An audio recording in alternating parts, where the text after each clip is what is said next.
আসসালামু আলাইকুম শিক্ষার্থী বন্ধুরা, সবাইকে স্বাগত জানাচ্ছি বাংলাদেশের সর্বপ্রথম পূর্ণাঙ্গ ডিজিটাল সহায়ক বই ইজি অ্যাকাউন্টিং বইয়ের সমাধান ক্লাসে। আমরা আজকের এই ক্লাসে আলোচনা করব আমাদের ইজি অ্যাকাউন্টিং বইয়ের রোড টু মিশন 100 সাজেশনের যেই দশম অধ্যায়টি রয়েছে, আর্থিক বিবরণী নামে যেই অধ্যায়টি রয়েছে, সেই অধ্যায়ের আমরা আজকের এই ক্লাসে সমাধান করব 4 নম্বর সৃজনশীল প্রশ্নটি। আমরা গত ক্লাসে 3 নম্বর প্রশ্নটা সমাধান করেছিলাম। আমরা আজকের এই ক্লাসে সমাধান করার চেষ্টা করব আমাদের সৃজনশীল নাম্বার 4। আমরা একটু 4 নম্বর প্রশ্নটাই দেখব আমাদেরকে কি বলেছে। আমাদের সৃজনশীল নাম্বার 4-এ আমাদেরকে বলেছে যে নিম্নোক্ত তথ্যাবলীর অবলম্বন করে আমাদেরকে মিম ট্রেডার্সের 2022 সালের 31শে ডিসেম্বর সমাপ্ত বছরে বিশদ আয় বিবরণী, মালিকানা সত্ত্ব পরিবর্তন বিবরণী এবং ওই বছরের কি করতে হবে, একটা আর্থিক বিবরণী প্রস্তুত করতে হবে। অর্থাৎ আমরা এতদিন যেই ধরনের প্রশ্নগুলো সমাধান করে আসতাম, যে আমাদের 10 নম্বরের 2টা সৃজনশীল থাকতো, পরিবর্তিত প্রশ্ন পদ্ধতিতে এখন কিন্তু আমাদের একটা সৃজনশীল অ্যান্সার করতে হবে এবং একটাতেই কিন্তু আমাদের জন্য 20 নম্বর থাকবে। অর্থাৎ বিশদ আয় বিবরণী করার জন্য আমরা 8 নম্বর পাবো, আমরা মালিকানা সত্ত্ব বিবরণী করার জন্য 2 নম্বর পাবো এবং আমাদের যে আর্থিক অবস্থার বিবরণী রয়েছে এটার জন্য কিন্তু আমরা 10 নম্বর পাবো। আচ্ছা, আমাদের রেওয়া মিলে কি কি উপাদান দেওয়া আছে দেখি। মজুত পণ্য দেওয়া আছে, পরিবহন খরচ, বেতন, অফিস সরঞ্জাম, ভাড়া, কমিশন, উত্তোলন, তারপরে কি ক্রয় ও বিক্রয়, কর ও অভিকর, শুল্ক দেওয়া আছে, বিবিধ ক্ষতি, বিনিয়োগের সুদ, পাওনাদার এবং মূলধনের পরিমাণ দেওয়া আছে। সমন্বয়ের দিকে একটু তাকাবো। সমন্বয়ের মধ্যে আমাদেরকে বলেছে যে 1 নম্বর সমন্বয়ে বলা আছে মজুত পণ্য, সমাপনী মজুত পণ্য 1,40,000 টাকা। তো মজুত পণ্যের টাকাটা আমরা ইচ্ছা করি প্রশ্নের উপর একটু লিখে রাখবো, যাতে করে কি আমাদের মজুত পণ্যের টাকাটার কথা আমরা কখনো ভুলে না যাই। এরপরে দেখো বলা আছে বাকিতে ক্রয় 6,000 টাকা, বাকিতে বিক্রয় 15,000 টাকা। তাহলে বাকিতে ক্রয় এটা একবার আমাকে ক্রয়ের সাথে যোগ করতে হবে, আরেকবার যোগ করতে হবে হচ্ছে পাওনাদারের সাথে। তো এই যে পাওনাদারের পাশেও লিখে রাখলাম 2। বাকিতে বিক্রয় 15,000 টাকা, এটাও আমার একবার বিক্রয়ের সাথে যোগ করতে হবে, বিক্রয়ের সাথে লিখে রাখলাম। আরেকবার যোগ করতে হবে হচ্ছে দেনাদারের সাথে। আমার এই প্রশ্নে খুব সম্ভবত দেনাদার নাই, তো দেনাদার না থাকলে আমাকে দেনাদার নামে নতুন একটা এন্ট্রি সৃষ্টি করতে হবে। এই জন্য আমি ছকের উপরেই লিখে রাখলাম দেনাদার। এটা লিখে রাখাতে কি হবে, আমি পরবর্তীতে প্রশ্নের উত্তর করার সময় আমার মাথায় থাকবে যে দেনাদার নামে আমার নতুন একটা উপাদান তৈরি করার কথা। এরপরে দেখো কি বলা আছে বকেয়া ভাড়া 500 টাকা। তো ভাড়া যেহেতু বকেয়া আছে, আমরা ভাড়ার পাশে এখানে লিখে রাখি 3। এরপরে কি বলা আছে, এরপর বলা আছে অগ্রিম কর, অগ্রিম কর বলা আছে হচ্ছে 2,000 টাকা। তো আমরা কর ও অভিকরের পাশেও লিখে রাখলাম 3। দেখো, সমন্বয়গুলো দাগ দিয়ে রাখার সবচাইতে পজিটিভ দিক হচ্ছে আমরা কোনোভাবেই কি করব না, এই সমন্বয়গুলো পরবর্তীতে আর ভুলে যাব না। আচ্ছা, সমন্বয় কোনো একটা কিছু ছিল বাট আমার লিখতে মনে নাই, এরকমটা আসলে হওয়ার সুযোগ তখন আর থাকে না। আচ্ছা, যেহেতু আমাকে বলছে বিশদ আয় বিবরণী করতে, আমার একটা ছক করা দরকার। আমরা একটা ছক করে এরপরে কি করব, একটা বিশদ আয় বিবরণী তৈরি করব। বিশদ আয় বিবরণী তৈরি করার জন্য উপরে আমার লিখে নিতে হবে সবার প্রথমে প্রতিষ্ঠানের নাম। প্রতিষ্ঠানের নাম লিখে এরপরে গিয়ে আমি লিখবো হচ্ছে যে ওই যেই সালের অঙ্ক দেওয়া আছে সাল দিয়ে সমাপ্ত বছরের জন্য লিখবো। তার কারণ হচ্ছে আমাদের বিশদ আয় বিবরণী এটা মূলত প্রস্তুত করা হয় নির্দিষ্ট একটা বছরের জন্য বা নির্দিষ্ট একটা হিসাবকালের জন্য। যেহেতু আমার এই বিশদ আয় বিবরণীটা নির্দিষ্ট একটা হিসাবকালের জন্য তৈরি করা হচ্ছে, এই জন্য আমরা ওইখানে লিখে রাখবো যে যেই হিসাবকালটা ছিল সেই হিসাবকালের জন্য এই শব্দটা আমরা একবার লিখে নিব। তাহলে আমরা সবার প্রথমে কি করব, আমাদের সবার প্রথম কাজ হচ্ছে ছকটা পরিপূর্ণভাবে কেটে রাখা। আমাদের বিশদ আয় বিবরণীর ছক হচ্ছে কি বিবরণ টাকা টাকা। তাহলে আমরা হচ্ছে টাকার ঘর দিব হচ্ছে 3টা, আর একটা ঘর থাকবে হচ্ছে বিবরণের। এই অধ্যায়ে আমাদের ছক একটাই, শুধুমাত্র বিবরণ টাকা টাকা টাকা। আচ্ছা, বিবরণ টাকা।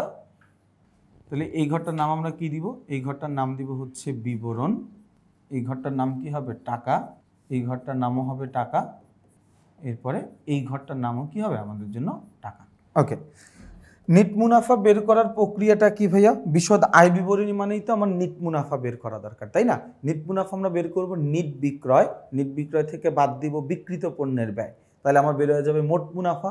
মোট মুনাফা থেকে আমরা পরিচালন ব্যয় বাদ দিব, আমার বের হবে পরিচালন মুনাফা। পরিচালন মুনাফার সাথে আমি যোগ করব অন্যান্য আয়, বাদ দিব অন্যান্য ব্যয়, তাইলে আমার জন্য বের হয়ে যাবে কি নিট মুনাফা। তাহলে ভাই সবার প্রথম আমার এখন বের করা দরকার কি?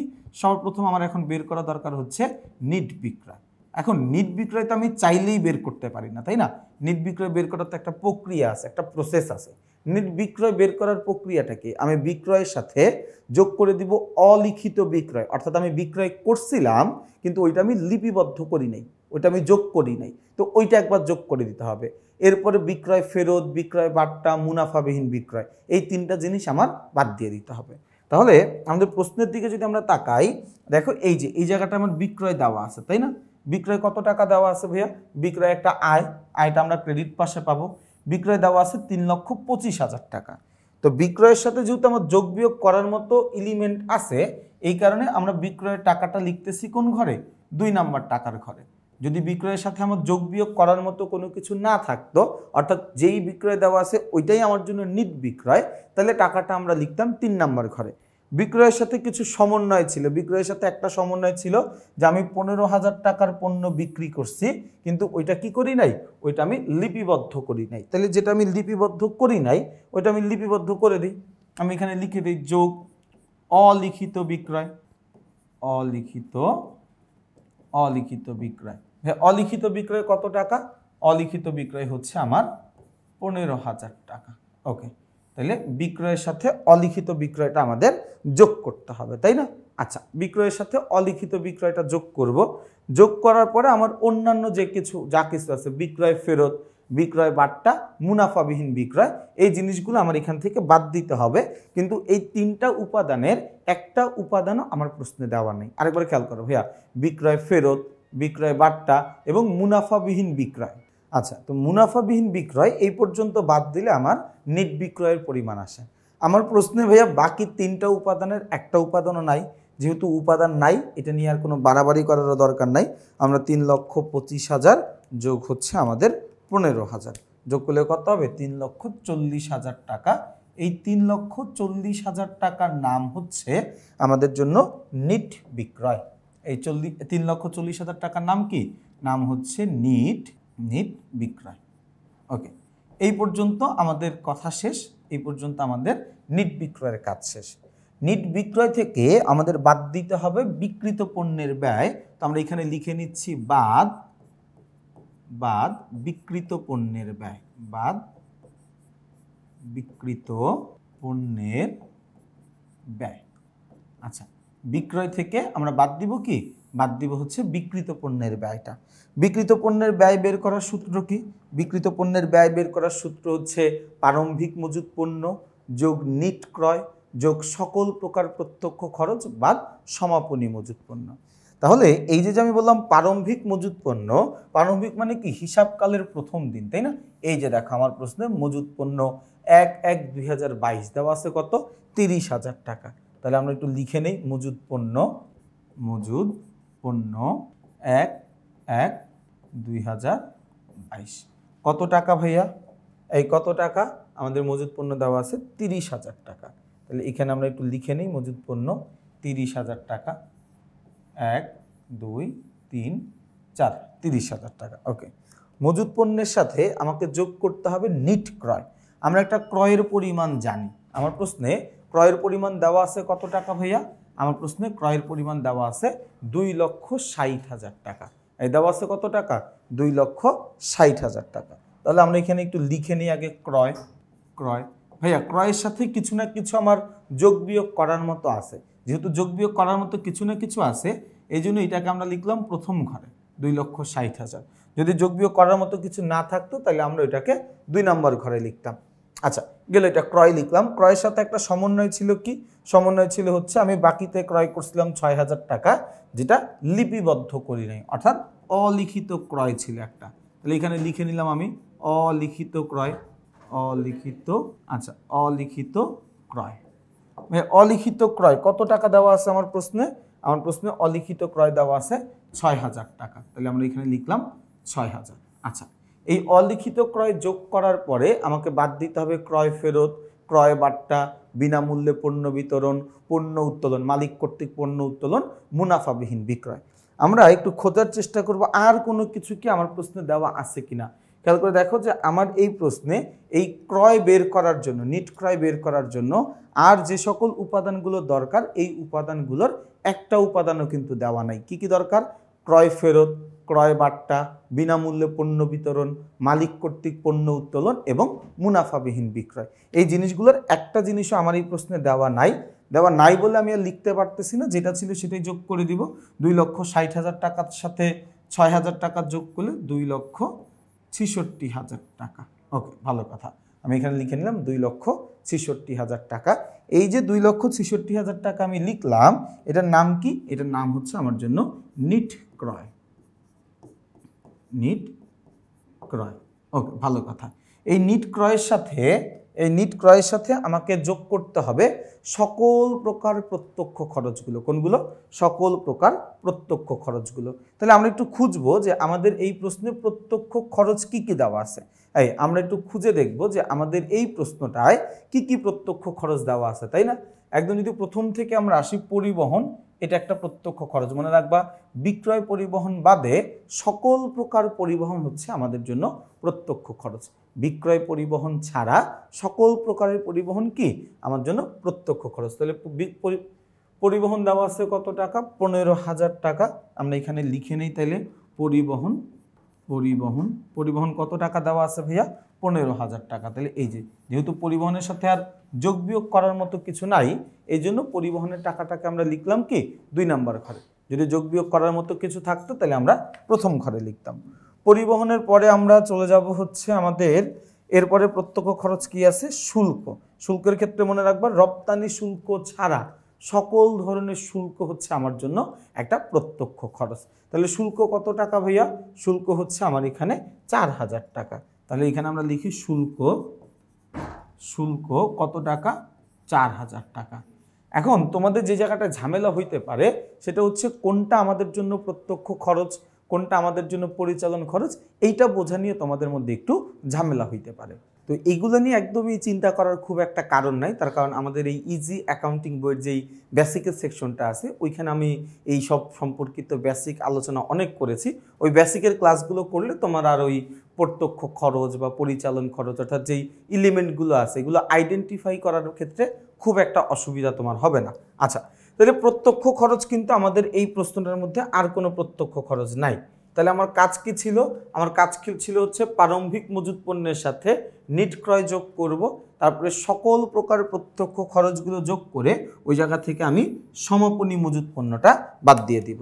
তাহলে আমার প্রারম্ভিক মজুত পণ্য আছে 30,000 টাকা, নিট ক্রয় আছে 2,66,000 টাকা, তারপরে হচ্ছে পরিবহন আছে হচ্ছে আমার 15,000 টাকা, তারপরে হচ্ছে আমার শুল্ক আছে হচ্ছে এখানে 4,000 টাকা।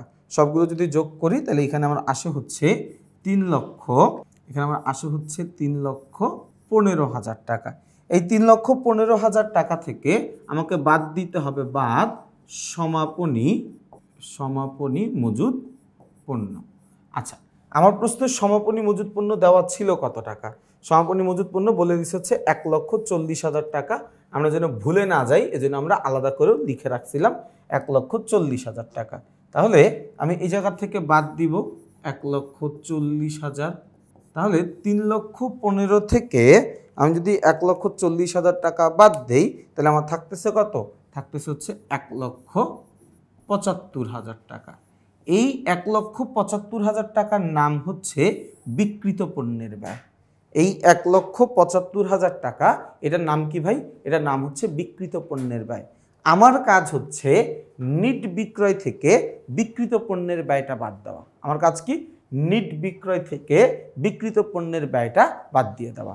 তাহলে ভাই আমার প্রশ্নে নিট বিক্রয় দেওয়া আছে কত? 3,40,000। বাদ দিব কি? বিক্রিত পণ্যের ব্যয় 1,75,000 বাদ দিয়ে দিলাম। তাহলে আমার আসবে কত? 1,65,000 টাকা। 1, 6, 5, 1, 2, 3, 1,65,000 টাকা। তাহলে এই যে 1,65,000 টাকা আমার আসলো, এটার নাম আমি কি দিতে পারি ভাইয়া? এটার নাম হচ্ছে আমার জন্য মোট মুনাফা। এটার নাম কি? এটার নাম হচ্ছে আমার মোট মুনাফা। মোট মুনাফা কেন? তার কারণ উত্তরটা আমার পজিটিভ আসছে। যদি উত্তরটা আমার নেগেটিভ আসতো বা উত্তরটা যদি আমার ঋণাত্মক চলে আসতো তাহলে কিন্তু এইখানে আমরা কি করতাম, এখানে কিন্তু আমরা নিট ক্ষতি লিখতাম, সরি মোট ক্ষতি লিখতাম। তখন যেহেতু আমার উত্তরটা পজিটিভ তার মানে আমার এখানে লাভ হয়েছে। ওকে, ভালো কথা। তাহলে এখন আমার কাজ কি, এই মোট মুনাফার সাথে ভাইয়া আমার এখন কাজ হচ্ছে এই মোট মুনাফার সাথে বাদ দিতে হবে পরিচালন ব্যয়ের পরিমাণ। মোট মুনাফা থেকে বাদ দিতে হবে কিসের পরিমাণ, মোট মুনাফা থেকে আমার বাদ দিতে হবে পরিচালন ব্যয়ের পরিমাণ, তাই না? আমি একটু মোট মুনাফাটা আরেকবার লিখে নিচ্ছি, কিন্তু দয়া করে তোমরা কেউ এই জিনিসটা আরেকবার লিখিও না। আমি জাস্ট যেন অঙ্কটার ক্যালকুলেশনটা সুবিধা হয় আমার জন্য, এই জন্য আমি উপরে একটু মোট মুনাফাটা লিখে রাখতেছি। কত ছিল, 1,65,000, 1,6,5,1,2,3। ওকে, 1,65,000 টাকা। এই জায়গা থেকে আমার বাদ দিতে হবে কি, বাদ দিতে হবে পরিচালন ব্যয়। তাহলে বাদ দিই, বাদ পরিচালন ব্যয়। বাদ দিব কি, বাদ পরিচালন ব্যয়। আচ্ছা, পরিচালন ব্যয় আমার প্রশ্নে কি কি দেওয়া আছে আমরা একটু দেখব। পরিচালন ব্যয়ের মধ্যে কি কি দেওয়া আছে ভাইয়া, একটা জিনিস একটু মনে রাখবা, আমার রেওয়া মিলে যে এন্ট্রিগুলো থাকবে ওইগুলোর কাজ হবে আমার একবার। কয়বার, একবার। সমন্বয়ে যে এন্ট্রিগুলো দেওয়া থাকবে ওইগুলোর কাজ হবে কমপক্ষে 2বার। কথা কি বুঝাইতে পারছি? তাহলে রেওয়া মিলে যেই সকল এন্ট্রির কাজ আমি ইতিমধ্যে একবার করে ফেলছি ওইটার কাজ কিন্তু আর নতুন করে করার দরকার নেই। তাহলে ভাই কি কি আছে দেখি। এই যে একটা পরিচালন ব্যয় আছে, বেতন। বেতন দেওয়া আছে কত টাকা ভাইয়া, বেতন 3 নাম্বার এন্ট্রিতে বেতন হচ্ছে 38,000 টাকা। কত টাকা, 38,000 টাকা। তাহলে আমরা এখানে লিখি বেতন, এখানে আমরা একটু লিখি বেতন। বেতন কত টাকা ভাইয়া, বেতন হচ্ছে আমার এখানে 38,000 টাকা। বেতন কত, বেতন হচ্ছে আমার এখানে 38,000 টাকা। ভালো কথা, লিখলাম বেতন। বেতনের পরে ভাইয়া আর কি আছে, এই যে দেখো একটা প্রত্যক্ষ পরিচালন ব্যয় আছে ভাড়া। ভাড়া কত টাকা দেওয়া আছে ভাইয়া, ভাড়া দেওয়া আছে হচ্ছে আমার এখানে 6,000 টাকা। ভাড়ার সাথে একটা সমন্বয় আছে, তাই না? আচ্ছা, যেহেতু এই ভাড়া একটা সমন্বয় আছে এই জন্য ভাড়ার টাকাটা আমি লিখবো কোন ঘরে, ভাড়ার টাকাটা লিখবো আমি প্রথম ঘরে। যদি সমন্বয় না থাকতো তাহলে আমরা লিখতাম কি, অন্য কোনো একটা ঘরে লিখতাম। তাহলে ভাড়া 6,000 টাকা, ঠিক আছে। ওকে, ভাড়ার সাথে সমন্বয় কি ছিল, বলছে যে ভাড়া বকেয়া আছে কত, 500 টাকা। বকেয়া ভাড়া কত, বকেয়া ভাড়া হচ্ছে 500 টাকা। মনে রাখবো আমাদের বেসিক থিম হচ্ছে আমি বকেয়া থাকলে যোগ করব, অগ্রিম থাকলে বিয়োগ করে দিব। তো যেহেতু 500 টাকা ভাড়া বকেয়া আছে, আমার উচিত কি করা, উচিত হচ্ছে এই বকেয়া ভাড়ার টাকাটা যোগ করে দেওয়া। তাহলে আমি এখানে কি করব, বকেয়াটা যোগ করে দিব। কত টাকা, 500 টাকা। যোগ করলে কত হবে, 6,500। এই যোগ করলে কত হবে ভাইয়া, যোগ করলে 6,500 টাকা। ওকে, এই পর্যন্ত বুঝলাম। এরপরে দেখো কমিশন প্রাপ্তিও আছে, প্রদানও আছে। এটা আমরা অন্যান্য আয় ব্যয় দিতে পারবো। উত্তোলন আসবে না, ক্রয় বিক্রয় আসবে না। কর ও অভিকর এটা কিন্তু আমার জন্য একটা পরিচালন ব্যয়। খেয়াল করো, কর ও অভিকর এটা কিন্তু আমার জন্য একটা পরিচালন ব্যয়, তাই না? আচ্ছা, কর ও অভিকর কত টাকা দেওয়া আছে আমরা একটু দেখি তো। কর ও অভিকর দেওয়া আছে আমার এখানে 22,000 টাকা। তাহলে একটু লিখে নেই, কর ও অভিকর। কর ও অভিকর ভাইয়া একটা জিনিস একটু মনে রাখবা, যদি আমার সমন্বয় থাকে তাহলে আমি প্রথম ঘরে লিখবো, তাই না? তাহলে কর ও অভিকর দেওয়া আছে কত টাকা, 22,000 টাকা। তাহলে কর ও অভিকর 22,000, এখানে আমি একটু লিখলাম 22,000। এই 22,000 টাকা থেকে আমি কি করতে হবে, অগ্রিম কর দিছি। দেখো বলা আছে ওই যে 3 নাম্বার সমন্বয়, এবং অগ্রিম কর কত, 2,000 টাকা। অগ্রিম কর কত, 2,000 টাকা। তাহলে বকেয়া থাকলে যোগ করব, অগ্রিম থাকলে বিয়োগ করব, তাই না? তাহলে অগ্রিমটুকু আমি বাদ দিয়ে দিই। অগ্রিম কত টাকা, অগ্রিম হচ্ছে 2,000 টাকা। তাহলে বাদ দিয়ে দিই, 22,000 টাকা থেকে 2,000 বাদ দিলে তাহলে থাকবে কত আমার, 20,000 টাকা। এখানে আমি লিখে নিলাম 20,000 টাকা। এরপর আমি একটু খেয়াল করে দেখি যে এখানে কি আমার আর কি কোনো পরিচালন ব্যয় আছে কিনা। বিবিধ ক্ষতি, অন্যান্য ব্যয়, তারপরে বিনিয়োগের সুদ, এটা অন্যান্য আয়, পাওনাদার মূলধন আসবে না কিছু। তার মানে আমার এই প্রশ্নটায় আর কোনো কিছু পরিচালন ব্যয় হিসেবে আমরা নিতে পারছি না, আর কোনো কিছু নাই। তাহলে এগুলো আমরা একটু যোগ করে দিই, যোগ করি আমরা এগুলো সব। দেখো তো ভাইয়া, 38,000 যোগ 6,500 যোগ 1, 2, 3, 4, 20,000 যোগ করলে কত, 64,000 ৬৪,৫০০ টাকা। এটার নাম হচ্ছে পরিচালন ব্যয়, মোট পরিচালন ব্যয়। আমার কাজ কি, মোট মুনাফা থেকে মোট পরিচালন ব্যয়ের পরিমাণটা বাদ দিয়ে দেওয়া। তাহলে এই যে উপরে কত দেওয়া আছে ভাইয়া, উপরে দেওয়া আছে ১,৬৫,০০০ টাকা, বাদ দিব ৬৪,৫০০ টাকা, বাদ দিলাম। তাহলে থাকতেছে কত, এখানে থাকতেছে হচ্ছে আমার এখানে ১,৫০০,০০০ টাকা। যেহেতু অ্যামাউন্টটা পজিটিভ আসছে, তার মানে এই অ্যামাউন্টটার নাম হচ্ছে আমার পরিচালন মুনাফা। এটার নাম কি, এটার নাম হচ্ছে আমার পরিচালন মুনাফা। কত টাকা পরিচালন মুনাফা? পরিচালন মুনাফা হচ্ছে ১,৫০০,০০০ টাকা। ওকে, এই পরিচালন মুনাফার সাথে আমাকে যোগ করতে হবে অন্যান্য আয়ের পরিমাণ, তাই না? তাহলে আমি এখানে যোগ করি, যোগ অন্যান্য আয়, যোগ অন্যান্য আয়। ওকে, অন্যান্য আয়ের পরিমাণ যোগ করে দিলাম। অন্যান্য আয় কি কি আছে আমার প্রশ্ন, আমরা একটু দেখি তো প্রথম থেকে। দেখো, এই যে কমিশনের মধ্যে কমিশন প্রাপ্তি, এটা আমার জন্য একটা অন্যান্য আয়। তাহলে আমরা আগে একটু লিখে নেই কমিশন প্রাপ্তি।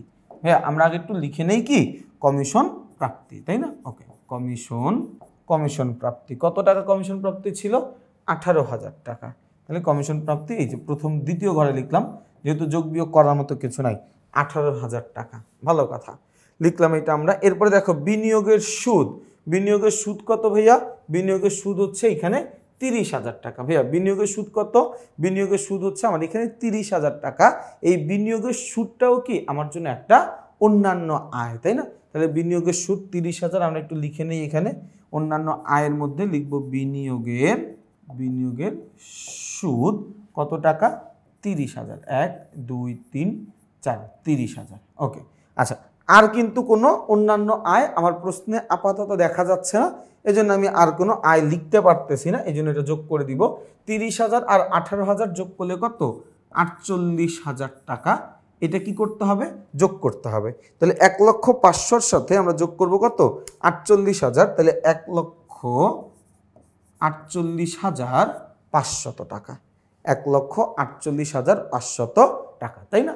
আচ্ছা, এই জায়গা থেকেই আমাকে আবার বাদ দিতে হবে কি পরিচালন ব্যয়ের পরিমাণ। একটু ছকটা উপরের দিকে উঠাচ্ছি। হ্যাঁ, এই জায়গা থেকে আমার বাদ দিতে হবে কি অন্যান্য ব্যয়, সরি পরিচালন ব্যয় বলছিলাম মনে হয়, তাই না? অন্যান্য ব্যয়টা বাদ দিতে হবে আমার। তাহলে অন্যান্য ব্যয়। আচ্ছা, অন্যান্য ব্যয়ের মধ্যে একটু আমরা খেয়াল করে দেখি কি আসবে ভাইয়া। অন্যান্য ব্যয়ের মধ্যে দেখো আমার এখানে আসার মতো অন্যান্য ব্যয়ের মধ্যে আছে হচ্ছে কমিশন প্রদান 7,500 টাকা। এই কি আছে ভাইয়া? কমিশন প্রদান 7,500 টাকা। আর কি আছে এখানে? বিবিধ ক্ষতি আছে এখানে 14,000। বিবিধ ক্ষতি আছে কত? 14,500। তাইলে সবার আগে আমরা একটু কমিশনটা লিখে নিব।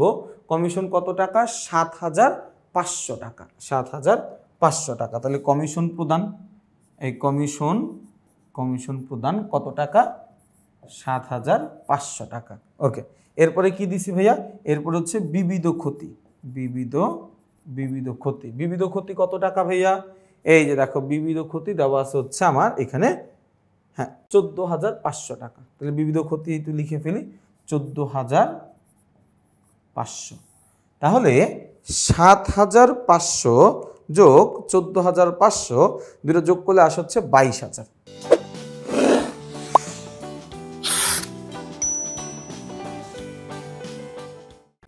22,000 টাকা বাদ দিয়ে দিতে হবে, তাই না? ওকে, তাহলে আমার কাজ কি 1,48,500 টাকা থেকে বাদ দিব 22,000 টাকা। 22,000, তাহলে থাকতেছে কত ভাইয়া? আমার এখানে থাকতেছে হচ্ছে তাহলে 1,26,500। 1,26,500। এবং এই যে 1,26,500 টাকা আসলো, এটাই কিন্তু আমার জন্য নিট মুনাফা। এটাই কি আমার জন্য নিট মুনাফা। এটা আমার জন্য কি নিট মুনাফা। তার মানে আমাদেরকে যা করতে বলছিল এর মধ্যে আমরা 8 নম্বরের প্রশ্নটা মাত্র সলভ করতে পারলাম, সেটা হচ্ছে নিট মুনাফার পরিমাণ, অর্থাৎ পুরো বিশদ আয় বিবরণীটা আমরা করে ফেলতে পারলাম, তাই না? তাহলে আমরা নিট মুনাফা পর্যন্ত বের করতে পারলাম, তাই না ভাই? নিট মুনাফার পরে আমাদেরকে বের করতে হবে কি?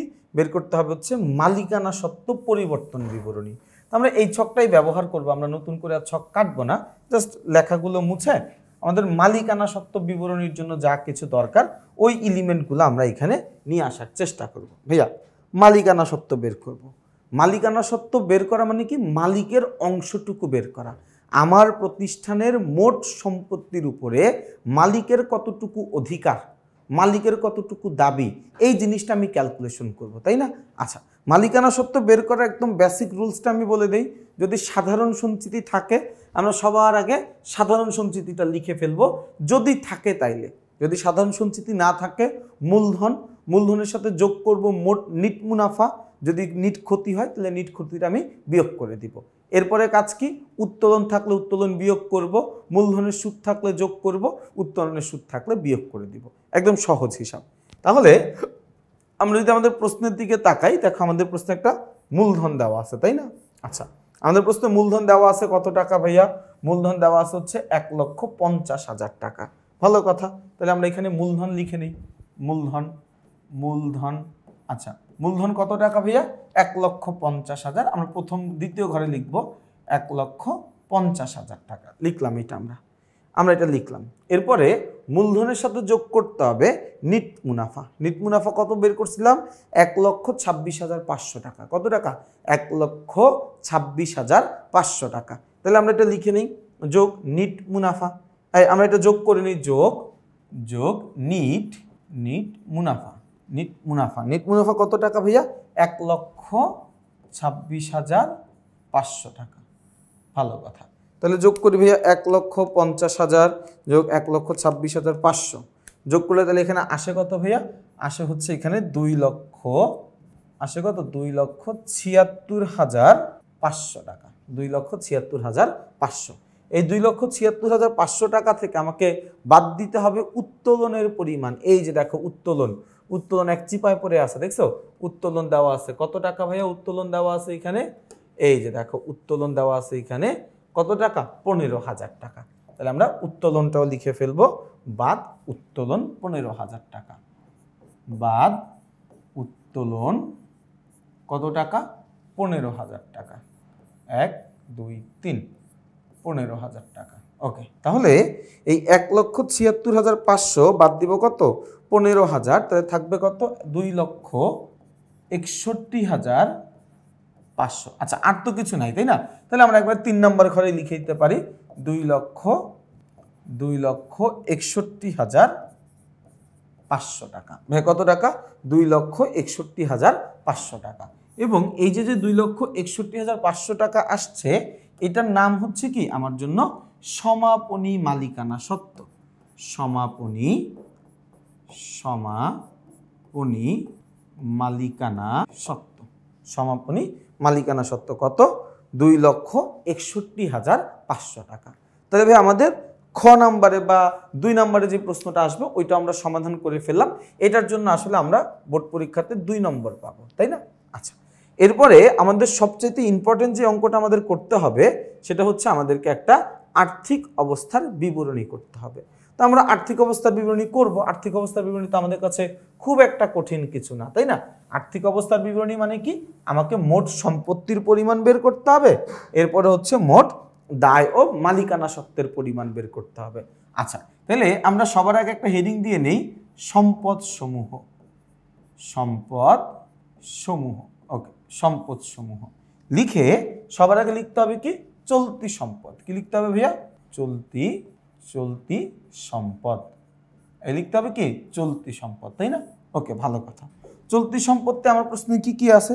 যখনই আমার চলতি সম্পত্তি লেখা দরকার, খেয়াল করো, যখনই আমার চলতি সম্পত্তি লেখা দরকার তখনই সবার আগে যদি সমাপনী মজুত পণ্য থাকে এটা আমরা লিখে নিব, নয়তো বাকি সব লেখা হবে কিন্তু এই সমাপনী মজুত পণ্যটা তখন লেখা হবে না। তাহলে সমাপনী মজুত পণ্য কত? 1,40,000। তাহলে এখানে আমি আগে চলতি সম্পত্তিতে লিখে নিই সমাপনী মজুত পণ্য কত টাকা? সমাপনী মজুত পণ্য 1,40,000 টাকা। কত টাকা? 1,40,000 টাকা। ওকে, আর কি কি সম্পদ আছে ভাইয়া? দেখো, একটা সম্পত্তি আমার তৈরি হয়েছিল দেনাদার, আমি বলছিলাম ভুলে যাব, এই জন্য প্রশ্নের উপরে লিখে রাখছি দেনাদার দিয়ে, তাই না? দেনাদারে কি ছিল? একটা অলিখিত বিক্রয় ছিল। তাহলে এটাও আমরা লিখে নিই কত টাকা? 15,000 টাকা। তাহলে আমি এখানে চাইলে লিখতে পারি দেনাদার। দেনাদার, এখন এই দেনাদারটা কেমনে আসছে? অলিখিত বিক্রয় থেকে আসছে, তাই না? তাইলে বোঝার সুবিধার্থে আমি এখানে অলিখিত বিক্রয় এই কথাটাও লিখে দিলাম। কত টাকা ভাইয়া? 15,000 টাকা। কত টাকা ভাইয়া? 15,000 টাকা, তাই না? তাহলে লিখলাম, এই পর্যন্ত আমরা লিখলাম। আচ্ছা, এরপরে দেখি তো আমি আর কোনো কিছু পাই কিনা। দেখো, শুধুমাত্র যে আমার সম্পত্তি হয় ব্যাপারটা কিন্তু এইরকম না। তাহলে এই যে 15,000 টাকা দেনাদার, এটা আমি লিখলাম, তাই না? আচ্ছা, আর কি কোনো কিছু দেওয়া আছে? দেখো, যেটা তোমাদেরকে বলছিলাম যে শুধুমাত্র সম্পত্তি হয় ব্যাপারটা এমন না। মাঝে মাঝে আমাদের আয় এবং ব্যয়ের দ্বারাও আমার প্রতিষ্ঠানে সম্পত্তির সৃষ্টি হইতে পারে। কিভাবে? যদি কোনো কারণে আমার ব্যয়টা আমি অগ্রিম পরিশোধ করি, ব্যয়টা আমি অগ্রিম প্রদান করি, সেই ক্ষেত্রে কিন্তু আমার সেটা সম্পত্তি হয়ে যায়। তার কারণ আমরা সবাই জানি ব্যয়ের অগ্রিম ওইটা কি আমাদের জন্য একটা সম্পদ, তাই না? ব্যয়ের অগ্রিম আমাদের জন্য কি সম্পদ। আবার আমাদের যে আয়ের যে বকেয়া বা অনাদায়ী, ওইটাও কিন্তু আমাদের জন্য একটা সম্পদ। কথা কি বোঝা গেছে ভাইয়া? তাহলে এই জিনিসগুলো মাথায় রাখা লাগবে। তাহলে আমরা যদি একটু সমন্বয়গুলো পড়ি, দেখো বলা আছে অগ্রিম কর 2,000 টাকা। ভাইয়া, কর ও অভিকর এটা ছিল আমার জন্য একটা ব্যয়। কর ও অভিকর এটা আমার জন্য ছিল কি একটা ব্যয় ছিল, তাই না? তাহলে এই ব্যয়টা যখন আমি অগ্রিম পরিশোধ করে দিলাম, তার মানে কি ব্যয়টা তখন সম্পত্তি হয়ে গেল। কত টাকা? 2,000 টাকা। তাহলে আমরা এখানে লিখতে পারি অগ্রিম কর ও অভিকর। অগ্রিম কর ও অভিকর কত টাকা ভাইয়া? অগ্রিম কর ও অভিকর হচ্ছে 2,000 টাকা। আচ্ছা, এরপরে আমার এই প্রশ্নটায় ভাইয়া আর কোনো চলতি সম্পত্তি আপাতত দেখা যাচ্ছে না। আমার এই প্রশ্নটায় আর কোনো চলতি সম্পত্তি কি আপাতত দেখা যাচ্ছে না, তাই না? যেহেতু আর কোনো চলতি সম্পত্তি নাই, তাহলে আমি সবগুলো যোগ করে দিতে পারি। কত টাকা? 1,40,000 টাকা যোগ 15,000 টাকা যোগ 2,000 টাকা। এগুলো সব যদি যোগ করি তাহলে আমার এখানে আসবে কত? 1,57,000 টাকা। এবং এই 1,57,000 টাকা এর নাম হচ্ছে মোট চলতি সম্পদ। নাম কি ভাইয়া? এর নাম হচ্ছে মোট চলতি সম্পদ। আচ্ছা ভাইয়া, আমার প্রতিষ্ঠানে খেয়াল করো, আমার প্রতিষ্ঠানে শুধুমাত্র যে চলতি সম্পত্তি একমাত্র সম্পত্তি ব্যাপারটা তো সত্য না, তাই না? আমার প্রতিষ্ঠানে চলতি সম্পত্তিও থাকবে, আমার প্রতিষ্ঠানে স্থায়ী সম্পত্তি বা দীর্ঘমেয়াদী সম্পত্তি যেটা আমরা বলি সেটাও কিন্তু থাকবে। তাহলে আমরা একটু আরেকটা হেডিং দিয়ে নেই, সেটা কি? স্থায়ী সম্পদ। আরেকটা হেডিং আমরা দিব, হেডিং দিয়ে লিখবো কি? স্থায়ী সম্পদ। ওকে, স্থায়ী সম্পদের মধ্যে কি কি আসবে আমরা একটু দেখি তো ভাইয়া। আমার প্রশ্নে কি কি স্থায়ী সম্পত্তি দেওয়া আছে এটা আমরা একটু দেখব। আমার এই প্রতিষ্ঠানে দেখো, এই অঙ্কে এই যে একটা অফিস সরঞ্জাম, এটা একটা স্থায়ী সম্পদ। আমার প্রতিষ্ঠানে আমি যে ইলেকট্রনিক্সের সম্পত্তিগুলো ব্যবহার করি সেটাকে আমরা বলি অফিস সরঞ্জাম। বলতে পারি কম্পিউটারের কথা, বলতে পারি এসির কথা, বলতে পারি ফ্রিজের কথা। এগুলো সব আমার জন্য স্থায়ী সম্পদ। কত? 1,35,000 টাকা। তাহলে এখানে আমি লিখি অফিস সরঞ্জাম। অফিস সরঞ্জাম কত টাকা বললাম ভাইয়া? 1,35,000 টাকা। ওকে, তাহলে অফিস সরঞ্জাম 1,35,000 টাকা। আর কি কোনো কিছু আছে? আমার প্রশ্ন দেখো তো, আর কোনো স্থায়ী সম্পত্তির পরিমাণ কি তুমি দেখতে পাও? আর কিন্তু আমি অন্তত দেখতে পাচ্ছি না আর কোনো স্থায়ী সম্পত্তির পরিমাণ দেওয়া আছে কিনা। আচ্ছা, যেহেতু আর কোনো স্থায়ী সম্পত্তির পরিমাণ দেওয়া নাই, তাহলে আমরা এই একটাকেই যোগ করে দিব। তাহলে এইখানে নিয়ে যাব 1,35,000 টাকা। এই 1,35,000 টাকার নাম হচ্ছে আমার জন্য মোট স্থায়ী সম্পদ। আচ্ছা, মোট স্থায়ী সম্পদ আর মোট চলতি সম্পদ দুটো যদি যোগ করে দিই, 1,57,000 যোগ 1,35,000 টাকা যোগ করলে কত? 2,35,000 92,000 টাকা। এই 2,92,000 টাকা হচ্ছে আমার জন্য একটা মোট সম্পদ, তাই না? এই 2,92,000 টাকা কি আমার জন্য মোট সম্পদ। মোট সম্পদ কিভাবে মোট সম্পদ? আমি মোট চলতি সম্পত্তি এবং মোট স্থায়ী সম্পত্তি যোগ করে দিছি, আমার আসছে কত? 2,92,000 টাকা। এটাই আমার জন্য উত্তর। এটাই আমার জন্য উত্তর, সম্পত্তি পাশের উত্তর। দায়ের পাশটা এখন করব, খেয়াল করো ভাইয়া। দায়ের পাশটা আমরা একটু করব। আমাদের দায়ের পাশটায় কি করতে হবে? দায় ও মালিকানা সত্ত্ব বের করতে হবে, যদিও আমাদের প্রশ্নে খুব একটা দায় বেশি একটা দেওয়া নাই। আচ্ছা ভাইয়া, একটু যে একটা জিনিস তোমরা খেয়াল করে দেখবা, আমাদের এই প্রশ্নগুলো কিন্তু মানে মডিফাই করা প্রশ্ন। হ্যাঁ, মানে তুমি এরকম সচরাচর প্রশ্ন পাবা না, এবং আমি খুবই আশাবাদী যে তুমি বোর্ড পরীক্ষাতে এই টাইপেরই প্রশ্ন পাবা, এই কোয়ালিটির প্রশ্ন পাবা, এই স্ট্যান্ডার্ডের প্রশ্ন তুমি অন্তত এই বছরটাতে তুমি পাবা। ঠিক আছে? আচ্ছা, তাহলে এখানে আমি অ্যাড করে দিব হচ্ছে দায় ও মালিকানা সত্ত্ব। দায় ও মালিকানা সত্ত্ব, তাই না? ওকে, ভালো কথা। দায় ও মালিকানা সত্ত্ব। দায় ও মালিকানা সত্ত্বের মধ্যে সবার প্রথম নিয়ে আসতে হবে আমার চলতি দায়। আমার চলতি দায়, তাই না? ওকে, চলতি দায়। ভাইয়া চলতি দায়ের মধ্যে কে কে আসবে? চলতি দায়ের মধ্যে সবার প্রথমে আমার এই জায়গায় একটু রেওয়া মিল থেকে খুঁজে নেই কে কে আছে চলতি দায়ে আসার মতো। তোমরা কে কে আসো? এই যে পাওনাদার আছে। পাওনাদার কত টাকা? 24,000 টাকা। তাহলে আমি এখানে আগে লিখে নিই পাওনাদার। পাওনাদার কত জন দেখলাম আমরা? 24,000 টাকা। ভালো কথা, তাহলে আমরা এখানে লিখি পাওনাদার 24,000। এই পাওনাদারের সাথে আমার একটা সমন্বয় ছিল, দেখো 2 নম্বর সমন্বয়, ছোট্ট করে পাশে লিখে রাখছি 2। কি হচ্ছিল? বাকিতে পণ্য ক্রয় 6,000 টাকা। তাহলে আমি যে বাকিতে পণ্য ক্রয় করছিলাম, এটা যোগফল দেখাইতে হবে। কত টাকা দেখাইতে হবে ভাইয়া? কত টাকা? 6,000 টাকা। তাহলে আমরা এখানে লিখি যোগ অলিখিত ক্রয়। অলিখিত ক্রয় কত টাকা? 6,000। 24,000 আর 6,000 যোগ করলে কত? 1 2 3 4 30,000 টাকা। ভালো কথা, লিখলাম এখানে আমি 30,000। এখন একটু তুমি খেয়াল করে দেখো, এখানে আমার কিন্তু এই রেওয়া মিলে আর কোনো দায়ের পরিমাণ দেওয়া নাই ভাইয়া। আমার রেওয়া মিলে আর কোনো দায়ের পরিমাণ দেওয়া নাই। আমি কি বলছিলাম? শুধুমাত্র দায়ের ফলে দায়ের সৃষ্টি হয়, ব্যাপারটা এমন না। আমার আয় ও ব্যয়ের ফলেও দায় সৃষ্টি হইতে পারে। কিভাবে হইতে পারে একটু খেয়াল করে দেখো। এই জিনিসটার ঠিক অপোজিট হিসাব, এই জিনিসটারই ঠিক অপোজিট হিসাবটা আমরা করব। ব্যয়ের বকেয়া দায়। এই ব্যয়ের বকেয়া কি হবে? ব্যয়ের বকেয়া। আমার যদি সেই ব্যয়টা আমার বকেয়া থাকে, তাহলে সেটা আমার জন্য দায় হয়ে যায়। আমার যদি আয়টা যদি আমার অগ্রিম থাকে, তাহলে সেটা আমার জন্য কি হয়ে যায়? দায় হয়ে যায়।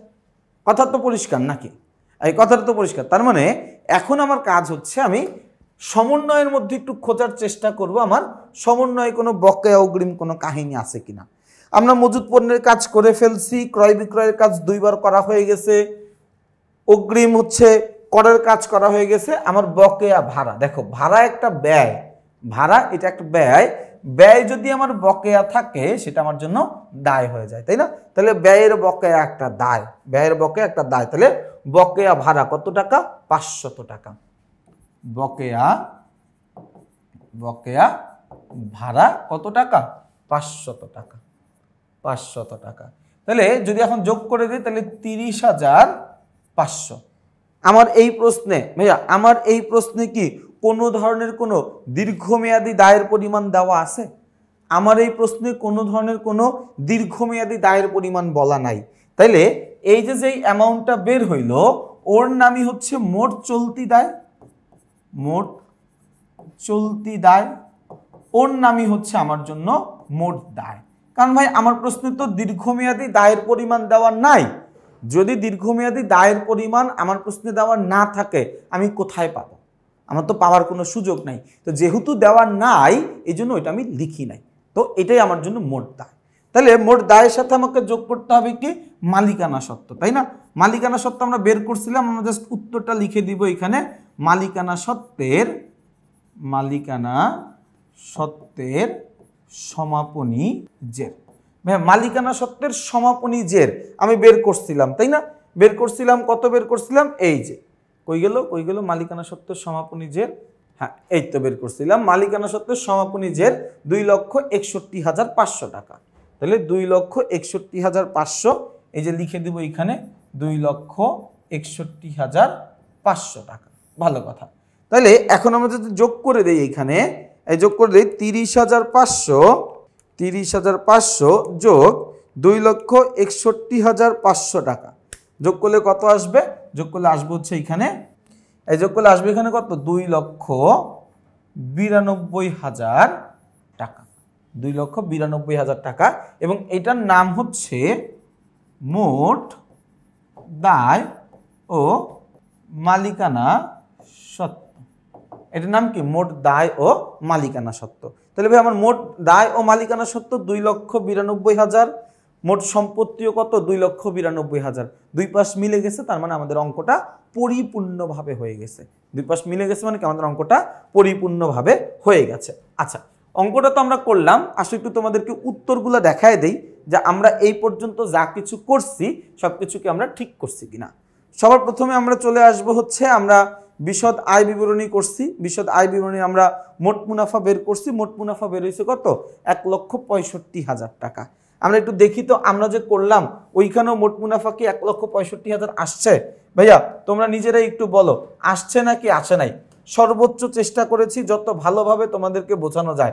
এই যে দেখো 1,65,000 টাকা আসছে, আমরা আমাদের উত্তর পাইছি, তাই না? ওকে, ভালো কথা। এরপরে আমরা চলে যাব, আমরা বের করছি কি নিট মুনাফা।